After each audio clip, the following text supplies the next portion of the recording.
আর ক্ষমা করলাম না দাদা উঠ উঠ এখানে তার বাঁধা আছে।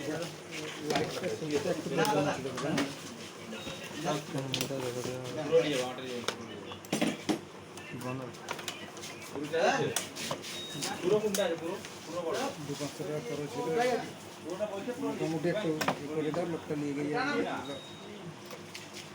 কথা বল জানা বল পুরো দিতে বলছি কি লেখা আছে এটা জানাটা কথা বল আমাকে তো বললাম আবে এটা ওয়ার গাড়ি। আমার কার গাড়ি আমার ঘন্টা পুরো দেখতে পাইছি আমার বলি পুরো লিয়েছি আমি সামনে করতে বলছি সাইকেল জানা কথা বললিবে সাইকেল এইটা এটা তুই তো কথা জানি না করো পাসওয়ার্ড বলো হ্যাঁ ডাইরেক্ট টু এই যে এটা কেটে গেছে। আমারে এর ব্রেক লিভার চেঞ্জ, ব্রেক কেবল চেঞ্জ হবে।